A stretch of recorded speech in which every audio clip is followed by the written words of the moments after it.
मुग्धा और उसकी सास के बीच पूरा समय सास के किसी ना किसी काम को लेकर मतभेद चलते ही रहते हैं। बहू, ओ बहू, जरा चाय बना दे। मुग्धा चाय लेकर आती है। ये लीजिए, और कुछ चाहिए? अरे नहीं, बस चाय पीने का मन था। जाओ, तुम दूसरा काम करो। चाय पीने के थोड़ी देर बाद सास दोबारा मुग्धा को आवाज लगाती है। अरे बहू रे, आओ बहू, जरा हलवा तो बना दे, मीठा खाने को मन हो रहा है। इसी तरह मुग्धा की सास पूरा समय कोई ना कोई काम बताकर उसे रसोई से बाहर तक निकलने नहीं देती। कभी चाय, कभी हलवा, कभी पानी तो कभी दूध, हर समय खाने को चाहिए। और उसके लिए अपने हाथ पैर बिल्कुल नहीं हिलाने। परेशान किया हुआ है इन्होंने। सास की जबरदस्ती परेशान करने की आदतों से दुखी मुग्धा एक शाम सचिन के साथ अपने कमरे में बैठी हुई बात कर रही होती है।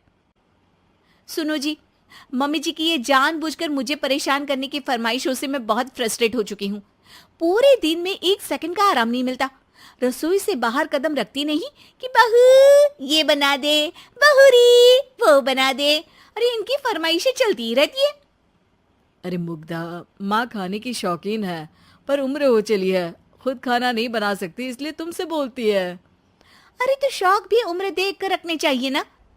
समझ में नहीं आता, हर समय फेविकॉल का जोड़ लगाए सोफे से चिपकी बैठी रहती है। इतना सब डाइजेस्ट कैसे हो जाता है उन्हें? अरे तुम मेरी माँ से इतनी नफरत कैसे कर सकती हो?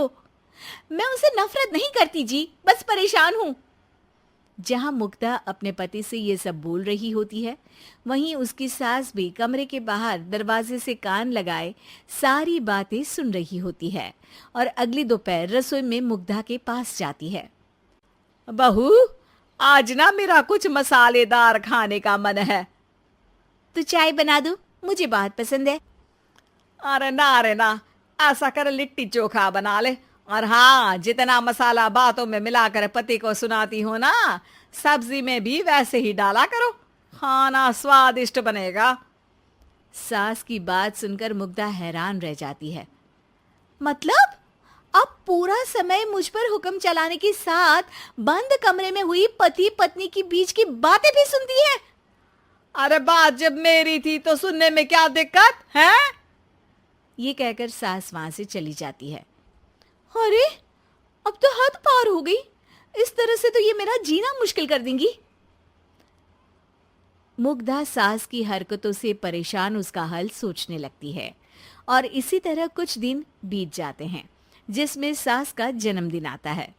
मुग्धा बहुत खुशी के साथ अपनी सास को एंड्रॉयड मोबाइल गिफ्ट करती है। मम्मी, आपको सबसे बात करने के लिए बहुत दिक्कत होती है ना? कभी सचिन तो कभी मुझे बोलना पड़ता है, पर इस मोबाइल से आपको कोई दिक्कत नहीं होगी। एक जगह बैठे बैठे बहुत कुछ कर सकती हैं अब आप। मोबाइल देख सासू माँ खुश हो जाती है, पर उसे इस्तेमाल करना तो आता नहीं, इसलिए साइड में रख देती है। जिसे देख मुग्धा घर का सारा काम छोड़ मोबाइल सेट कर सास को इस्तेमाल करना सिखाने लगती है, जिसके बाद अब सास पूरा समय मोबाइल में ही लगी रहती है। हाय, जब से मम्मी को मोबाइल मिला है मेरी लाइफ में कितनी शांति आई है। अच्छा है, इसी तरह बिजी रहे तो मैं भी सुकून की जिंदगी जी पाऊंगी। अब मुग्धा जब मन करे काम करना, जैसा चाहे वैसा खाना बनाकर खाना, पूरा समय रिलैक्स और खुश रहने लगती है। क्या बात है, आजकल तुम बहुत चहक रही हो। अरे मम्मी जी से छुटकारा जो मिला है, अब ना फरमाइशें ना छुप छुप कर बातें सुनना। अच्छा, तो मोबाइल गिफ्ट करने की ये स्कीम थी। इसी तरह दिन बीतते हैं और अब मोबाइल पर लगी सास फरमाइशों की जगह सवालों के लिए बहू को आवाजें लगाना शुरू कर देती है।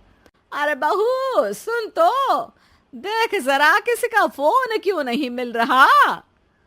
रिचार्ज खत्म हो गया है, पर अभी 4 दिन पहले ही तो मैंने किया था। इतनी जल्दी कैसे खत्म हो गया? अरे मैंने कल तेरी कनाडा वाली मौसी सास से 3 घंटे बात की थी ना। क्या? इतना महंगा तो मोबाइल भी नहीं आया जितना महंगा इसका रिचार्ज पड़ रहा है। इसके बाद तो जैसे मुग्धा के दिन के 24 घंटे में से 20 घंटे सास के पास उनके मोबाइल रिलेटेड प्रॉब्लम सॉल्व करने की ड्यूटी ही बन जाती है। अरे मुग्धा, ये मोबाइल में अचानक तेरी मौसी सास की शक्ल क्यों दिखने लगी? और ये तो हिल भी रही है। मम्मी, ये गूगल डुओ का वीडियो कॉल है। इसमें आप बात करने के साथ एक दूसरे की शक्ल भी देख सकती हो। अच्छा, ये तूने मुझे पहले क्यों नहीं बताया? अब बताने के लिए पहले नहीं बताया। इसी बीच सचिन भी वहां आ जाता है और सास अपनी वीडियो कॉल में बिजी हो जाती है। क्यों, सास बहू में क्या गपशप चल रही है? इसे गपशप नहीं, दिमाग का दही होना बोलते हैं। पर तुम तो मम्मी को मोबाइल देकर बहुत खुश थी, फिर क्या हुआ? हाँ, उसका सुकून भी कुछ ही दिन मिला। अब घर के टंटे खत्म हुए तो मोबाइल की टिंग टिंग शुरू हो गई। देखो भाई, कुछ पाने के लिए कुछ खोना तो पड़ता है। आखिर तुमने मोबाइल अपने फायदे के लिए ही तो दिया है, तो फिर सवालों के जवाब भी देने पड़ेंगे, क्योंकि जब तक उनके हाथ में ये फुंथरू रहेगा, तुम्हारी लाइफ में प्राइवेसी और सुकून रहेंगे। कहने का मतलब है अगर इससे प्यार बढ़े तो दाग अच्छे हैं। अरे मुझे पहले दिन से ही पता है मोबाइल किस मकसद से दिया गया है। भूलो मत, इससे पहले मैं बातें ही सुनती थी। सास की ये बात सुनकर मुग्धा शॉक में और सचिन हंसता रह जाता है।